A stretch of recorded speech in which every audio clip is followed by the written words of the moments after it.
ମୁଁ ଏତେ କାମିକା ପିଲା କି କାଳୀ ପୂଜା ଭିଡ଼ିଓ ଆସିକି ଯାଇ ସାରିଲାଣି ମୁଁ ଏବେ ପୋଷ୍ଟ କରୁଛି। ତ ପୂର୍ବ ଭିଡ଼ିଓ ଦେଖିଥିଲେ ତ ଆମେ ମେଳା ବୁଲାବୁଲି ସେଠି ପ୍ରଥମେ ଆମେ ପଥରକାଳି ଦେଖି ଆସିକି ତାପରେ ଯଦି ମେଳା ବୁଲିବୁ ଆଉ ଫାଷ୍ଟ ଫୁଡ ନ ଖାଇବୁ ତ ସେ ମେଳା ବୁଲି ଲାଭ କ'ଣ। ସେଥିପାଇଁ ମେଳାର ଇଜ୍ଜତ ରକ୍ଷା କରିବା ପାଇଁ ଆମେ ଆଗ ଚାଉମିନ ଖାଇ ପେଟ ପୂଜା କରିଦେଇଥିଲୁ। ଆଉ ଆମ ସାଇଡରେ ଗୋଟେ ଆଣ୍ଟି ବସିଥିଲେ କହିଲେ ଯେତେ ଖାଇବା କଥା ଏବେ ଆମିଷ ଖାଇଦିଅ ଆଉ ୟା ପରେ ବାହା ହେଇସାରିଲା ପରେ ଆଉ ଗୁରୁବାରରେ ଖାଇପାରିବନି ଖାଇଦିଅ ଯେତେ ମନ ଇଚ୍ଛା। ସେଦିନ ଗୁରୁବାର ଥିଲା ନା ସେଥିପାଇଁ ଆମକୁ କହିଲି। ତାପରେ ସେଠୁ ଖାଇଦେଲା ପରେ ଆମେ ଯାଇଥିଲୁ କିଛି କିଣାକିଣି କରିବା ପାଇଁ। ଯଦି ନ କିଣିବୁ ଘରକୁ ଗଲେ କହିବେ ମେଳା ବୁଲିବାକୁ ଯାଇଥିଲ କ'ଣ ଆଣିଲ।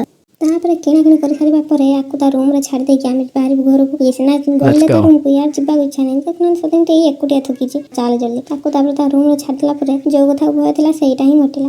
ସେପଟେ ଛାଡ଼ୁନାହାନ୍ତି ପୁଣି ଫେରିକି ଆସିକି ପୁଣି ଚାଲୁ ବାଲେଶ୍ୱର ରୋଡକୁ ଏପଟକୁ ବୁଲିକି ପୁଣି ଗଲୁ ଭଦ୍ରକ ଆଡ଼କୁ। ପୁଣି ସେପଟରେ ପୁଲିସ ଛାଡ଼ିଲେଣି କୋଉ କେନାଲ ବନ୍ଧ ରାସ୍ତା ଦେଇକି ପୁଣି ସେପଟରେ ଆସିଲୁ ସେ ଯୋଉ ଭଙ୍ଗା ଜାଗାର ରାସ୍ତା। ତାପରେ ଆମେ ବାହାରିଥିଲୁ ଯୋଉ ଇଚ୍ଛାପୁର ରାସ୍ତାରେ କୋଉଠି ତଳ ରାସ୍ତା ଗୋଟେ ଇଚ୍ଛାପୁର ମାର୍କେଟ ସେଣିକି ଟିକେ ତ ସେପଟେ ବାହାରିକି ଆସିଲା ପରେ ତାପରେ ବାଟରେ ଆସିଲା ବେଳେ ବାପା କହିଲେ ତିହିଡି ଠାକୁର ଦେଖିଦେଇକି ଯିବା। ତ ସେଠି ଟିକେ ବୁଲାବୁଲି କରିକି ଆମେ ପହଞ୍ଚି ଯାଇଥିଲୁ ଆମ ଗାଁ ମାର୍କେଟରେ। ତାପରେ ବାପା ଯାଇଥିଲେ ଟିକେ ଚା ପିଇବାକୁ। ଆମ ଝିଅ କିନ୍ତୁ ଗାଡ଼ିରେ ବସି ବସି ଥକି ପଡ଼ିଥିଲା ଦୋକାନ ପାଖରେ କେମିତି ବସି ଯାଇଛି ଦେଖୁନାହାନ୍ତି। ତାପରେ ବାପା ଏଠି କ'ଣ ଚା ପିଇକି ଘରକୁ କ'ଣ ତେଲ ଭାଜି ନେଇ ଆସିଥିଲେ। ତାପରେ ଆସି ପହଞ୍ଚି ଯାଇଥିଲୁ ଘରେ। ଆସିଲା ବେଳକୁ ମୋ ବୋଉ ଅଣ୍ଡା ସିଝେଇ ଦେଇଥିଲା। ମୁଁ ଭାବିଲି ଆଜି ମୋର ରୋଷେଇ ନାହିଁ ଦେଖିବାକୁ ହେଲେ କ'ଣ ହବ ଭାଗ୍ୟ ତ ଖରାପ ଆଉ। ତାପରେ ମୋ ବୋଉ ଉଠି ପଡ଼ିଲା ମୋର ତ ଅଲ୍ ଟାଇମ୍ ଡ୍ୟୁଟି ରୋଷେଇ।